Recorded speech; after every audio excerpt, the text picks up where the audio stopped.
Last week I endorsed Ron Paul, and this week I'd like to tell you why. Today, Ron Paul is not particularly popular with the Republican establishment. But then again, if Ronald Reagan were to reappear himself upon the political landscape today, Republican establishment types would hate him too. He'd be mocked and ridiculed by the likes of John McCain and Lindsey Graham. Mitt Romney would call him an extremist, but Ronald Reagan would be embraced by the Tea Party, those courageous little hobbits on their way to Mordor, which I do not take as a slight, I might add. Washington is Mordor, Senator McCain. You don't even know it, but you're the butt of your own joke. But like Ronald Reagan, the Tea Party loves Ron Paul. I mean, it makes sense. He's wildly pro-Constitution, he's pro-life, he's pro-gun. So it begs the question, why don't Republicans like him? Even as I say those words, the question seems outrageous. Republicans, in your bondage, you cried out to God for a deliverer, and He's given you one. A doctor who has literally delivered thousands of babies with his own hands. It doesn't get much more literal than that.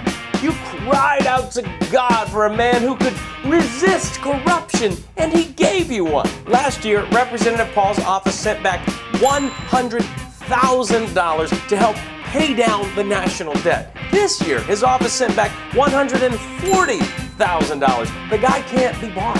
He won't even claim his pension as a congressman. That's extreme for me. Republicans cried out to God for limited federal government.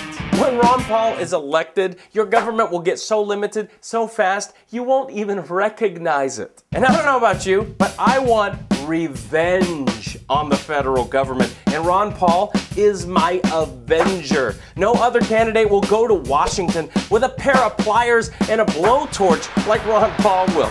I want those public, puffy parasites to feel what it's like to stand in the unemployment lines that they have created. I want them to fill out an application for welfare and get rejected because, whoops, Ron Paul got rid of that too. When he's elected, Ron Paul will slash and burn federal bureaucracy like a Cambodian communist. Republicans cried out to God for a candidate with a real track record. Ron Paul has served as an elected official for longer than some congressmen have been breathing, people. Decades of service as an elected official, courageous military service in Vietnam. Nobody's track record, and I mean nobody's track record, touches Paul's. Okay, you say. Ron Paul, he's got some integrity. But can he win the independents? Is that a joke? Friends, Romans, Ron Paul should copyright the word independence. He owns the independent vote. If you want an absolute landslide, if you want a total massacre, he is your only choice. Any other candidate is a gamble. But if Barack Obama found out that Ron Paul got the GOP nomination, he'd be conceding by Christmas, and that is why he must get that nomination.